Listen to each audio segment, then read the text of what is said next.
Life is not the bed of the roses, and for some particular persons, life is full of thorn, of the same the branches of the roses. Perhaps it was in my life because I had to struggle a lot since my childhood.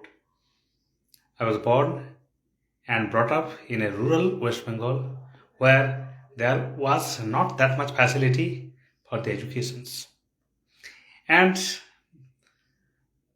the persons surrounding me was not also that much ambitious for the educations. But in our house, there was something exceptions because of the motivation from my father and my cousin brothers. They just tried to motivate us so that we can become the good persons and the good we can get the good educations. But it was not easy. Every day going to school, that was a big challenge in the crowded bus.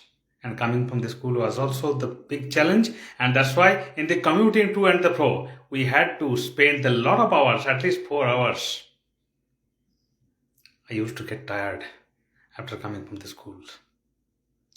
So this was the initial struggle.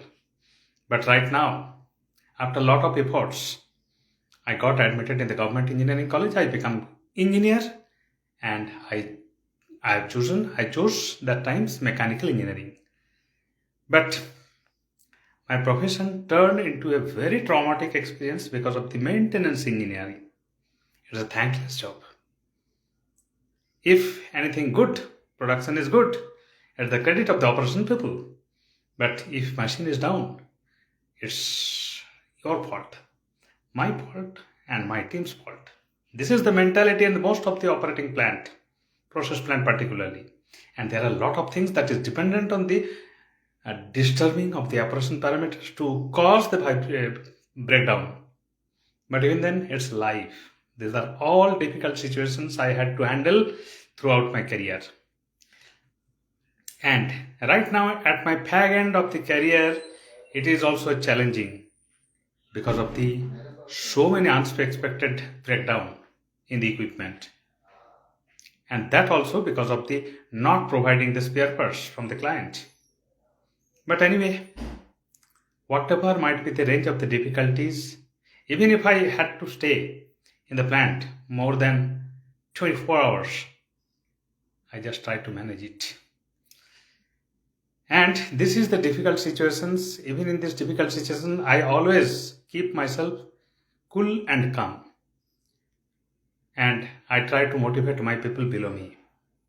Because I know if I do not motivate, if I spread my frustration to them, their performance will also become going down. And that's why there should be somebody to motivate the team so that they can work at least. And I am thankful that I got the very effective team. They work very good here in order to restore any malfunctioning in the equipment despite of the all odds. What most? The first thing, I control the difficulties. I just survive in the difficulties because of the calm and cool nature. The second thing is that whatever pressure might come on you, I try to absorb it, not to transmit in the full amount to my subordinate. But if there is wrong from their part, from there is something intentional wrongdoing from their part, I never spare anybody. I tell them. And third thing is that my communications.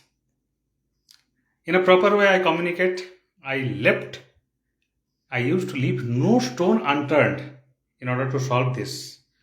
Despite all odds, despite all obstacles that happens in the plant in the step of the maintenance. The fourth things I adopt that what worse can happen to me. The worst thing that happened to me that I can lose my job. But for me, rejection is the redirection only. And through the rejections only, I will have this opportunity to come out of this comfort zone and to thrive. So for me, rejection is redirection. And also, if anybody say us, our team, or me that you are unable to do it, I take it this unable or disable as a different label. So that's acceptance from the core inside my mind. Give me the special energy, power, motivation that it is not the end of the world, even if I lose the job. So all these four technique can always keep me motivated in the workplace, and that's why I handle difficult situation. The first thing is the calm and cool. Second thing is that motivating my people. Third thing is that absorbing the pressure from the top management, from the client, not to transmit in the equal manner, so that they can work in a cool manner to avoid accident. And the fourth thing is that what worst can happen, that is the losing of job. And for that also, I have the mindset that rejection is redirection. And if they call me the disabled, I can tell them that I'm differently able. So that's all my mantra for the survival in this difficult situation. Thank you.